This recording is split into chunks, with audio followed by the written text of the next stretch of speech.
Antes de iniciarmos, já se inscreva no canal, deixe seu like, comente e compartilhe nossos vídeos. Assim você ajuda o canal a continuar crescendo e chegando a cada dia mais longe. Tenham bons sustos. Meu nome é Henrique, sou técnico de informática e viajo muito para dar manutenção em servidores no interior. Rodoviária é minha segunda casa. Eu conheço o cheiro de pão de queijo amanhecido, o brilho frio do piso de granito e o som das rodinhas das malas batendo no rejunte. É um ambiente de transição. Ninguém quer estar na rodoviária, todo mundo quer ir embora dela. Mas naquela noite de terça-feira, na rodoviária de uma cidade grande do interior de São Paulo, eu descobri que tem gente que nunca consegue partir. Eram 02:50 da manhã. Eu esperava o ônibus das 03015 para Campinas. O terminal estava deserto. As lanchonetes estavam fechadas com aquelas grades de metal que parecem prisão. O único som era o zumbido de uma enceradeira industrial muito distante e o eco dos meus próprios passos. Fui para a plataforma 12, onde meu ônibus deveria encostar. Sentei no banco de metal gelado, coloquei a mochila no colo e tentei ler notícias no celular. A bateria estava acabando. Foi quando o sistema de som da rodoviária ligou. Não houve aquela musiquinha de introdução, apenas um chiado estático, alto e doloroso, seguido por uma voz. Não era a voz gravada padrão, aquela mulher robótica que diz, senhores passageiros. Era a voz de um homem, rouca, cansada e estranhamente molhada. Atenção passageiros com destino ao Vale do Silêncio. Embarque imediato na plataforma 33. Eu franzi a testa. Plataforma 33. A rodoviária só ia até a plataforma 20. Depois disso era o pátio de manobras e o muro que dava para o matagal. Deve ser trote de funcionário, pensei. Mas então eu ouvi o motor. Um ronco grave, profundo, que fez o banco de metal vibrar debaixo de mim. Vinha do final do terminal, da área escura onde as plataformas acabavam. A curiosidade, essa maldita curiosidade, me fez levantar. Eu tinha 20 minutos. Caminhei em direção ao final do terminal. A iluminação naquela área era precária. As lâmpadas fluorescentes piscavam, dando ao corredor um aspecto de filme antigo. Quando cheguei onde deveria ser a plataforma 20, vi que a numeração continuava, pintada na parede de concreto sujo com uma tinta vermelha fresca que escorria. 21, 25, 30. E lá no fundo, na escuridão, estava a plataforma 33. Havia um ônibus parado lá. Era um veículo antigo, um daqueles modelos dos anos 80, com a lataria arredondada. Ele era pintado de um cinza fosco, sem brilho, que parecia absorver a pouca luz do local. Os vidros eram pretos, insulfilmados com bolhas. O motor estava ligado, soltando uma fumaça densa e branca pelo escapamento. Mas a fumaça não subia. Ela se espalhava pelo chão, cobrindo o piso como um tapete de névoa gelada. E havia uma fila. Umas 15 pessoas estavam paradas em fila indiana para embarcar. Eu me aproximei, escondido atrás de uma pilastra. O cheiro me atingiu. Em rodoviária cheira a diesel e urina. Ali cheirava a naftalina, terra úmida e formol. As pessoas na fila estavam erradas. Havia uma mulher de vestido florido. Ela segurava uma mala antiga de couro, mas a mão dela... A mão que segurava a alça estava roxa, inchada, e ela estava parada numa poça d'água, embora não tivesse chovido. Atrás dela, um homem de terno. A cabeça dele estava tombada para o lado, num ângulo impossível, a orelha tocando o ombro. O pescoço estava quebrado. Eles não se moviam, não conversavam, apenas esperavam. A porta do ônibus se abriu. Aquele barulho pneumático de ar comprimido soou como um suspiro longo e triste. Psh! O motorista apareceu na porta para conferir as passagens. Ele usava um uniforme impecável, cap na cabeça, mas ele estava de cabeça baixa. A mulher do vestido florido se aproximou. Ela não entregou um bilhete de papel. Ela abriu a bolsa e tirou um objeto pequeno. Parecia um pedaço de osso ou um dente. O motorista pegou o objeto e então ele levantou o rosto. Eu sufoquei um grito. Ele não tinha rosto. A face era uma cratera de carne crua e queimada, como se tivesse sido arrancada no asfalto em alta velocidade. Não havia olhos, apenas buracos negros chamuscados. Ele fez um gesto para a mulher entrar. Ela subiu os degraus. O homem de pescoço quebrado foi o próximo. Ele entregou uma aliança de casamento amassada e suja de sangue. O motorista pegou e guardou no bolso da camisa. Eu queria correr, mas minhas pernas não obedeciam. Eu estava hipnotizado pelo horror. De repente, o motorista virou a cabeça queimada na minha direção. Mesmo sem olhos, eu senti o peso do olhar dele. Ele sabia que eu estava ali. Ele desceu do ônibus. Ele era alto. As botas dele faziam um som pesado no concreto. Toque, toque, toque. Ele começou a vir na minha direção. Eu me virei para correr, mas tropecei na minha própria mochila. Caí de joelhos no chão frio. O motorista parou na minha frente. Eu vi as botas pretas, engraxadas, mas sujas de uma lama vermelha. Ele estendeu a mão. A luva branca estava manchada de fuligem. Sua passagem. A voz dele não tinha cordas vocais. Era um som de pneu derrapando no asfalto agudo e distorcido. Eu não vou viajar. Gaguejei chorando. Meu ônibus é o da Cometa. Plataforma 12. Ele inclinou a cabeça deformada. Todos viajam um dia, ele disse. Ele se abaixou. O cheiro de carne queimada me envolveu, sufocante. Você esqueceu. Isso, ele colocou algo no bolso da minha jaqueta. Não. Perca o horário. Ele se virou. Voltou para o ônibus, entrou e fechou a porta. O ônibus arrancou. Ele não foi para a saída da rodoviária. Ele foi direto para o muro de concreto no fundo do pátio. Eu esperei a batida. Mas o ônibus atravessou o muro como se fosse feito de fumaça.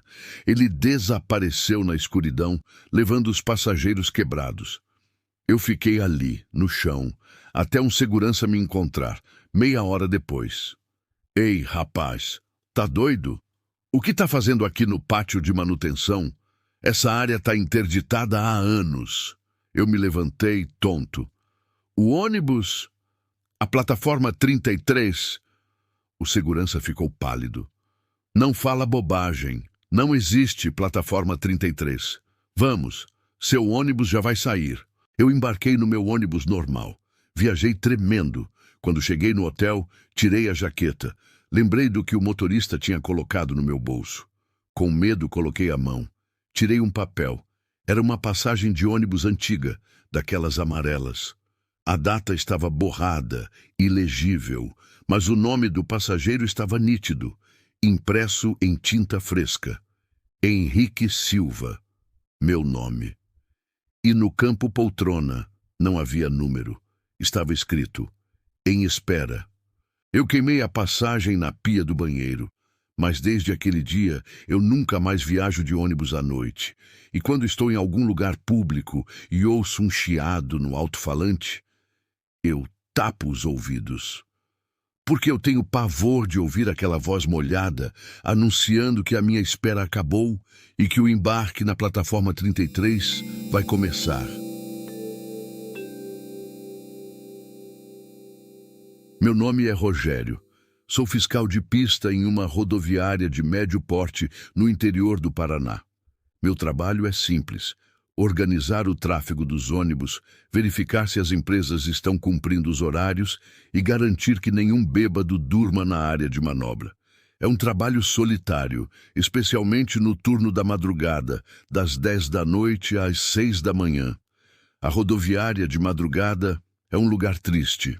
É um purgatório de azulejos frios e luz fluorescente que pisca demais. O cheiro é uma mistura eterna de diesel queimado, produto de limpeza de limão barato e aquele odor de salgado velho que vem da lanchonete fechada. O que aconteceu foi numa quarta-feira gelada de agosto. O movimento estava morto. O último ônibus para Curitiba tinha saído às 01h15. O próximo, vindo de Foz do Iguaçu, só chegaria às 04h30. Eu tinha 3 horas de silêncio pela frente. Fui para a minha cabine, uma guarita de vidro no meio das plataformas, para tomar um café da minha garrafa térmica. Eram exatas 0303 quando o ônibus entrou. Eu estranhei imediatamente. Não havia previsão de chegada. E o veículo estava errado. Era um ônibus antigo, um diplomata dos anos 80, alto, imponente. Mas a pintura dele era de um cinza fosco, sem brilho, como se tivesse sido pintado com cinzas de fogueira. Não havia nome da empresa na lateral. Não havia placa. Os vidros eram tão escuros que pareciam pintados de piche. Ele não fez barulho de motor.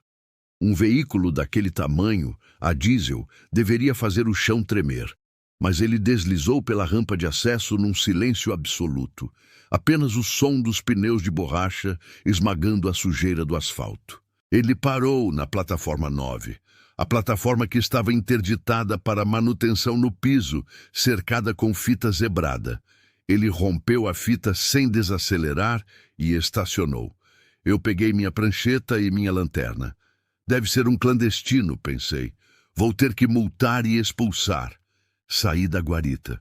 O frio lá fora estava anormal, um vento cortante que parecia vir de dentro de uma caverna gelada. Caminhei até o ônibus. O motor estava desligado, mas o escapamento soltava uma fumaça densa, branca e pesada, que não subia. Ela se espalhava pelo chão, cobrindo meus coturnos. Bati na porta de vidro. Ei, motorista! Essa plataforma está interditada. O senhor não pode desembarcar aqui. Ninguém respondeu. A cabine estava escura. De repente, a porta se abriu com um suspiro pneumático lento e arrastado. O cheiro que saiu de lá de dentro me fez cobrir o nariz com a gola da jaqueta. Não era cheiro de banheiro de ônibus ou de gente suada. Era cheiro de terra preta, flores velhas e naftalina. O cheiro exato de quando a gente abre um guarda-roupa de alguém que já morreu há muito tempo. O motorista desceu. Ele era um homem grande, usando um uniforme cinza que parecia militar. O cap estava puxado para baixo, cobrindo os olhos. A pele do rosto dele, o pouco que eu via, queixo e boca, era pálida, com uma coloração esverdeada. Ele não olhou para mim. Ele foi para a lateral do ônibus e abriu o bagageiro. Eu me aproximei, irritado e com medo. Amigo, eu estou falando com você. Documentação do veículo. Agora. Ele ignorou. Ele enfiou os braços no bagageiro escuro e começou a tirar as malas. Mas não eram malas, eram sacos. Sacos de estopa, sujos de barro, amarrados com cordas grossas. E eles tinham formatos estranhos, formatos alongados. Ele tirou um saco e jogou no chão da plataforma. O som foi de algo mole e pesado, batendo no concreto, e então o saco se mexeu. Uma convulsão violenta dentro da estopa. Alguém estava lá dentro. Mas que porra é essa? Eu gritei, recuando e puxando o rádio do cinto para chamar a polícia. O motorista parou. Lentamente ele virou a cabeça na minha direção. Ele levantou o cap com uma mão enluvada. Eu deixei o rádio cair. Ele não tinha olhos. As pálpebras estavam costuradas com uma linha grossa e preta. E na testa dele, cravada na pele morta, havia uma etiqueta de metal, dessas de necrotério, com um número. 1974. Ele sorriu. Os dentes eram feitos de metal enferrujado. Carga extraviada, ele sussurrou. A voz dele parecia vir de um rádio mal sintonizado, cheio de estática. Veio buscar a sua. Nesse momento, os passageiros começaram a descer do ônibus. Eles desciam em silêncio. Homens, mulheres, crianças. Todos vestidos com roupas de décadas passadas, vestidos de bolinha, ternos largos, calças boca de sino, mas todos eles estavam incompletos. Faltava um braço em um, faltava metade da cabeça em outro. Uma mulher segurava o próprio maxilar na mão. Eles caminhavam em direção aos sacos de estopa no chão, pegavam um saco cada um e o abraçavam, como se estivessem recuperando algo precioso. Eu recuei até bater as costas numa pilastra. Eu não conseguia respirar. O cheiro de naftalina e terra estava me sufocando. Um dos passageiros, um menino de uns 10 anos, parou na minha frente. Ele vestia um shortinho de futebol e uma camiseta do Brasil, modelo antigo. Ele estava inteiro, aparentemente, mas a pele dele era transparente. Eu via as veias pretas e paradas debaixo da pele. Ele estendeu a mão para mim. Tio, o senhor viu minha mãe? Ela disse que ia comprar pipoca. Antes que eu pudesse responder, o motorista cego apareceu atrás do menino. Ele colocou a mão enorme e pesada no ombro da criança. Ele... Não, é... daqui. O motorista rosnou para o menino. Ele ainda tem tempo. O motorista olhou para mim com os olhos costurados. Não, perca o horário fiscal. Ele empurrou o menino de volta para o ônibus. Todos os passageiros, carregando seus sacos que se mexiam, voltaram para dentro. A porta fechou. O motorista entrou no bagageiro, fechou a tampa por dentro, algo impossível, e o ônibus começou a andar. Ele não deu ré. Ele avançou. Ele avançou direto para a parede de vidro da lanchonete no fundo da rodoviária. Eu esperei o estrondo, o som de vidro estilhaçando, mas não houve som. O ônibus atravessou o vidro e a parede de tijolos como se fosse um holograma. Ele sumiu na neblina da madrugada, levando o cheiro de morte com ele. Eu fiquei ali, tremendo, até o sol nascer. Quando o meu chefe chegou, às 6 da manhã, ele me encontrou sentado no chão da plataforma 9, segurando o rádio quebrado. Ele perguntou o que houve. Eu disse que passei mal. Fomos olhar a plataforma. Não havia marcas de pneu. Não havia vidro quebrado. Mas no chão, onde o motorista tinha jogado o primeiro saco, havia terra, um monte de terra vermelha, argilosa, que não existe naquela região. E no meio da terra, meio enterrado, um bilhete de passagem. Eu peguei o papel, sujo de barro. Era da Viação do Crepúsculo. Data 32 de outubro. Destino, ponto final. E no campo do nome do passageiro estava escrito à mão, com uma letra trêmula e vermelha que parecia sangue. Rogério, reserva confirmada. Eu pedi demissão naquele dia. Nunca mais pisei numa rodoviária. Viajo de carro ou não viajo. Mas o problema é que toda noite, às 0303, eu acordo sentindo cheiro de naftalina. E eu sei que, em alguma plataforma escura por aí, aquele ônibus está rodando. E a minha reserva já está feita. Eu estava na rodoviária do Tietê, em São Paulo, mas era um horário em que até um terminal daquele tamanho parecia o purgatório. 4 da manhã. Meu ônibus para o sul só saía às 04h45. O ar-condicionado funcionava com a teimosia de um eletrodoméstico velho, soltando rajadas de gelo no concreto ecoante do subsolo. A luz era o pior. Um fluorescente branco amarelado, duro, que parecia sugar toda a cor do mundo. Eu sentia o cheiro enjoativo de sabão de limpeza misturado com o mofo que só prédios grandes e subterrâneos conseguem produzir. Eu estava exausto, tentando me concentrar no meu celular, mas meus olhos iam sempre para o mesmo lugar. O relógio digital gigante sobre as plataformas. 0409. O único som constante além da minha respiração era o gotejar melancólico de algum cano rachado perto da lanchonete fechada. Drip, drip, drip. Foi então que o silêncio foi quebrado pelo sistema de som. A voz era feminina, digital, com aquele eco padrão de aeroporto, mas havia algo errado na entonação, como se a máquina estivesse aprendendo a falar naquele exato momento. Atenção, passageiros! Última chamada para o passageiro 724. Repetindo, passageiro 724. Favor comparecer ao portão C17. Embarque imediato. O anúncio me chamou a atenção por ser incomum. Ninguém é chamado por um número de 4 dígitos. E o portão C17 era um dos mais distantes, quase no túnel de manutenção, sempre fechado por uma corrente. Eu olhei ao redor. No meu campo de visão, só havia uma outra pessoa acordada. Um homem sentado num banco a uns 15 metros, envolto num casaco marrom pesado, com a cabeça baixa. Ele parecia ter uns 50 anos e estava imóvel, como uma estátua. Eu revirei os olhos, pensando que era algum erro do sistema, e voltei para o celular. Estava confuso. Tinha certeza de que já era 0410, mas o relógio marcava 0409. De novo, resisti à sensação estranha e decidi ir ao banheiro lavar o rosto. 30 segundos depois, eu estava de volta à cadeira. Olhei o relógio sobre as plataformas. 0409. Meu estômago gelou. Minha mente racional gritou: é um erro no relógio digital.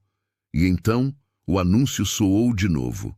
Exatamente como antes. A mesma voz robótica, o mesmo eco inquietante.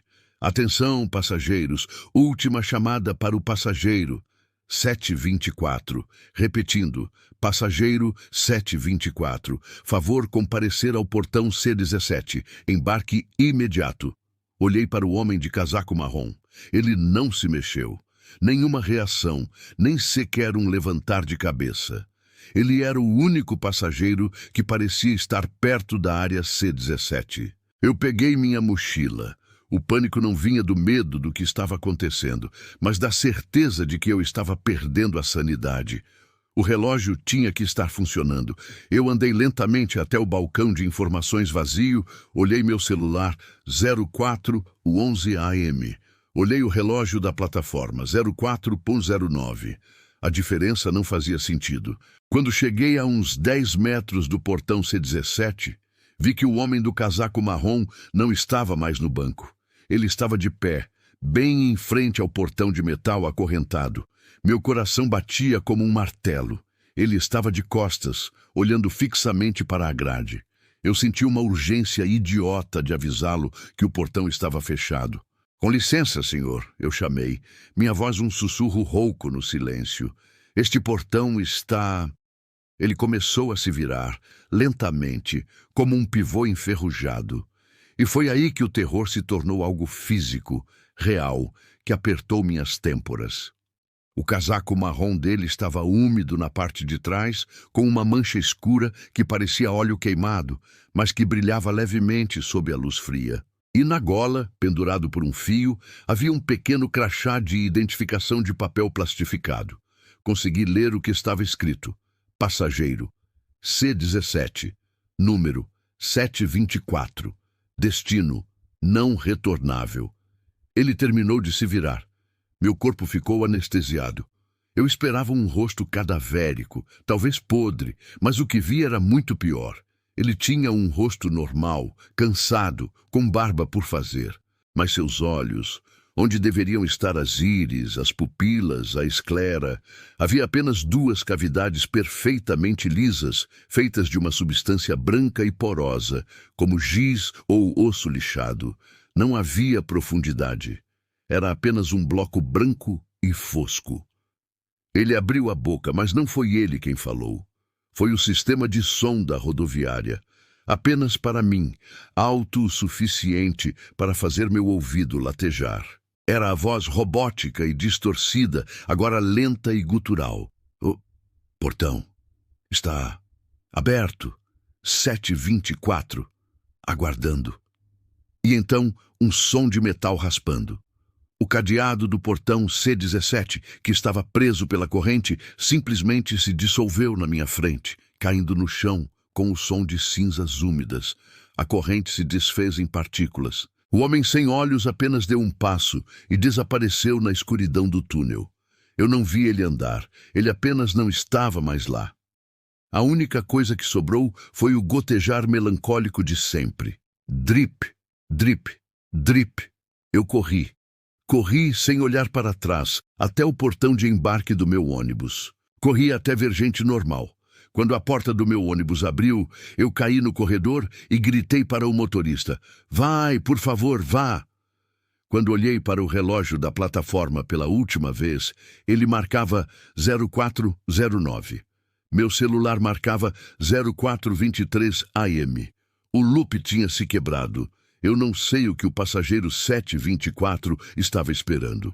Mas tenho certeza de que o portão C17 não era um destino, era uma obrigação. E ele esperou por aquela chamada macabra na mesma hora, no mesmo segundo, na mesma rodoviária, todas as noites, talvez para sempre. Eu não conto essa história para ninguém. Primeiro, porque parece loucura. Segundo, porque reviver aquela madrugada na rodoviária de Piranga faz meu coração disparar a ponto de eu sentir gosto de ferro na boca. Era perto das 3 da manhã. O ônibus para a capital estava atrasado por causa de um engavetamento na Fernão Dias, e eu estava preso em um terminal que parecia um cenário de filme pós-apocalíptico. Rodoviária pequena, com 6 plataformas no máximo. O cheiro era de água sanitária misturada com café velho e fumaça de cigarro que vinha da área externa. As luzes de sódio, laranjas e moribundas piscavam na parte de trás, perto dos banheiros. Eu estava sentado no bloco central, tentando tirar um cochilo com a mochila apertada no peito.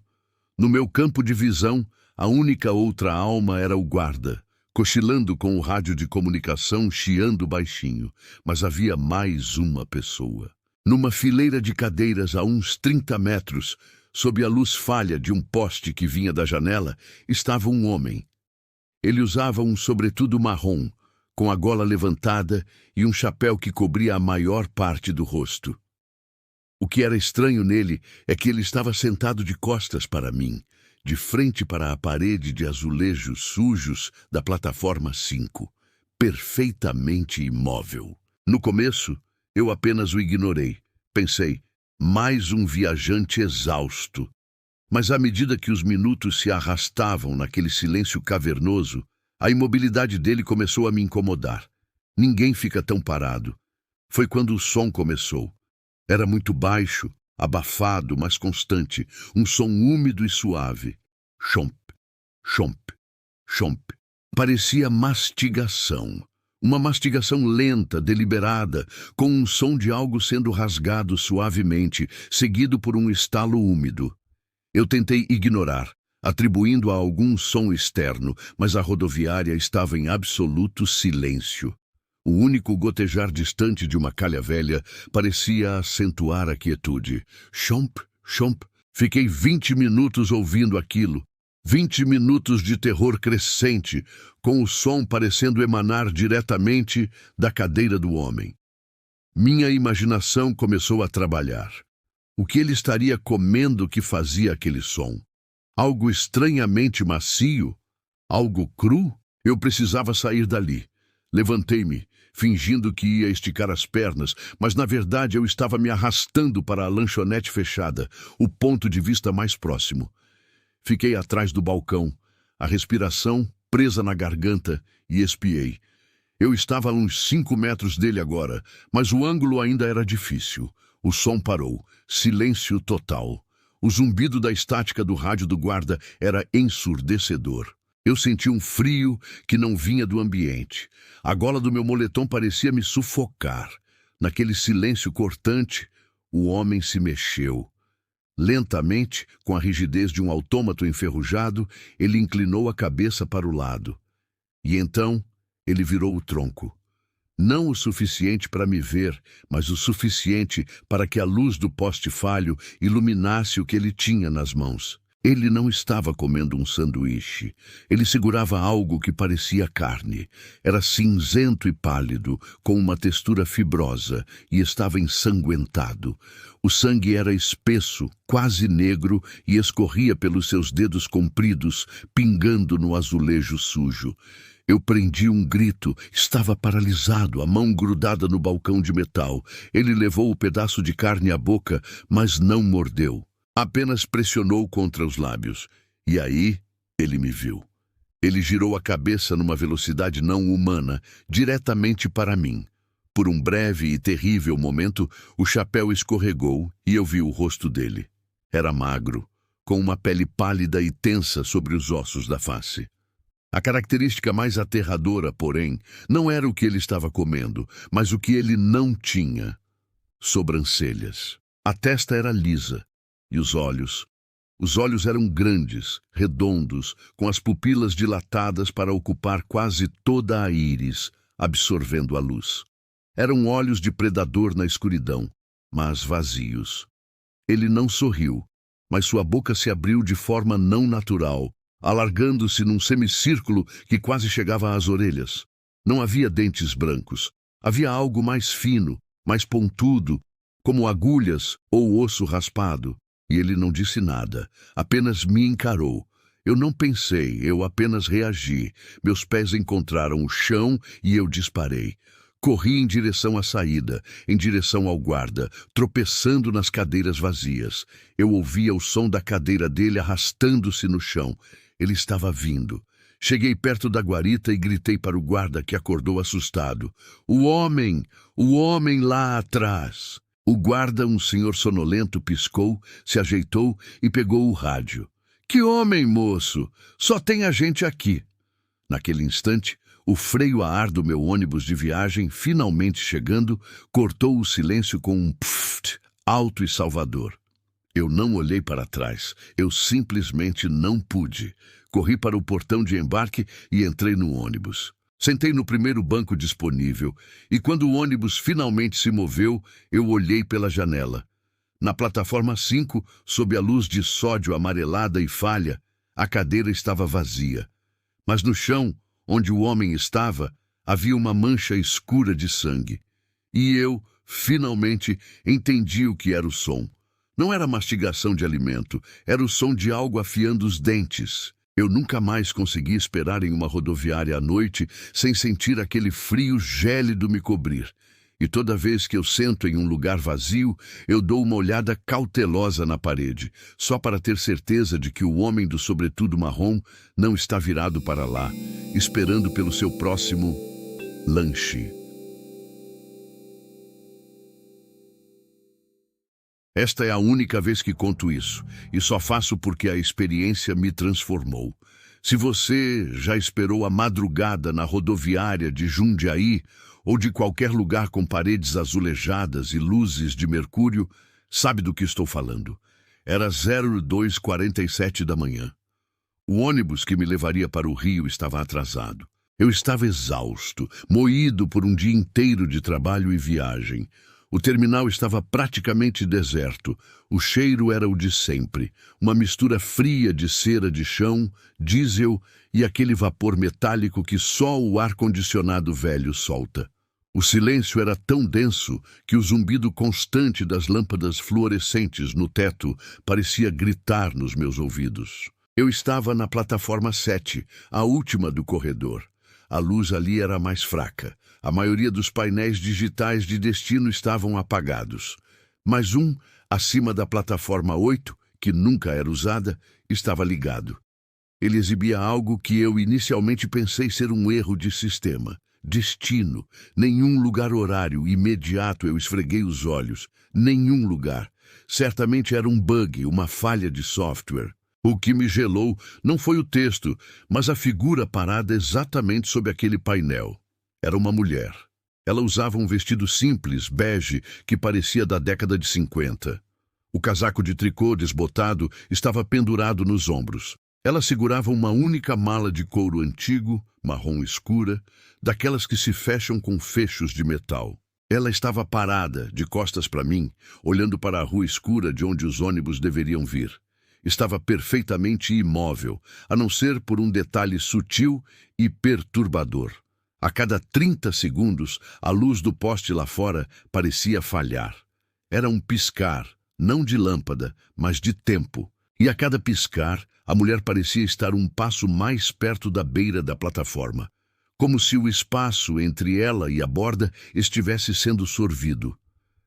Eu prendi a respiração e forcei a mente a racionalizar. É cansaço. A iluminação é péssima. Ela está apenas mudando de posição muito lentamente. Olhei para o relógio do meu celular, 02h51. Quando olhei de volta para a plataforma 8, a mulher estava visivelmente mais perto da beirada. E foi então que eu ouvi um som raspante. Não vinha do motor de um ônibus, nem de passos. Vinha da mala dela. Ela estava arrastando a mala no chão de concreto polido. Mas ela não estava se movendo. O som do couro e do metal no chão era contínuo, lento e agudo, como se a mala estivesse se movendo por conta própria. Ras, ras, ras. De repente, o som parou. Eu senti a necessidade irracional de saber o que ela estava fazendo. Eu tinha que quebrar o mistério, ou o pânico me engoliria.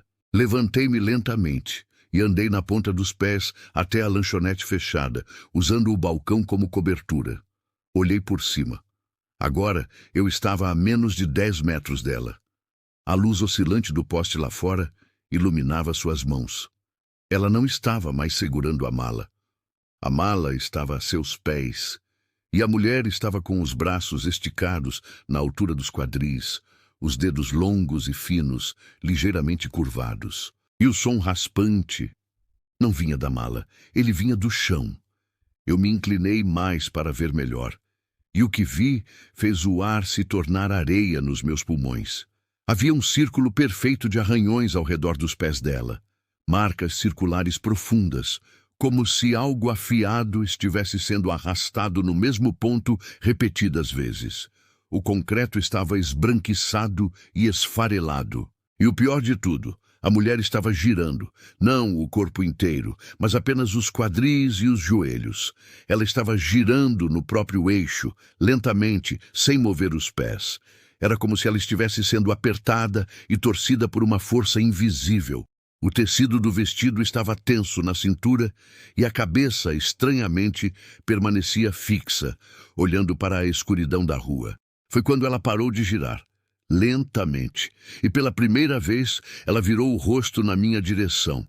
Não foi uma virada de cabeça, foi um giro de pescoço, suave, lento, até que o rosto ficasse de lado, olhando diretamente para o balcão onde eu estava. O rosto não era macabro, não era deformado, era apenas exausto. Com a pele cinzenta e os olhos opacos, vermelhos de cansaço ou choro. Mas quando a luz fluorescente bateu no rosto dela, eu vi. As lágrimas secas que desciam das órbitas não eram de água, eram poeira. Uma trilha fina de pó de concreto que parecia ter sido raspado de dentro. Ela abriu a boca, mas o som não veio dela. A voz, um sussurro seco e rasgado que parecia vir debaixo dos meus pés, perguntou: "Você está esperando há quanto tempo?" O pânico me lançou para trás. Eu não respondi. A única coisa que consegui fazer foi correr. Corri para a guarita do guarda que cochilava. Gritei: "Guarda! A mulher da plataforma 8!" O guarda acordou, confuso. "Plataforma 8? Aquela não tem uso, moço. O que aconteceu?" Eu apontei, tremendo. A mulher ainda estava lá. O guarda pegou esse walkie-talkie, franzindo a testa, e começou a andar na direção dela. Eu o segui, ainda assustado, mas sentindo que a presença de um ser humano normal me ancorava na realidade. Quando o guarda chegou à plataforma 8, ela estava vazia. A mulher, a mala, o painel, tudo se foi. Mas o guarda parou e olhou para baixo, onde os pés da mulher estiveram. O concreto estava ali, intocado, limpo, exceto por uma única coisa: uma pequena rachadura, circular e perfeita, onde o chão parecia ter sido lixado até a camada mais profunda. E no centro da rachadura estava uma moeda antiga, enferrujada, com uma data ilegível. O guarda me olhou assustado. O que diabos é isso? Eu sabia que não era a mulher, era a mala. O ônibus para o Rio chegou logo depois. Eu entrei e não olhei para trás, mas eu entendi a verdade. A mulher não estava esperando um ônibus. Ela era a bagagem, e o nenhum lugar era o único destino para onde ela poderia ir. Eu nunca mais consegui me sentir seguro esperando.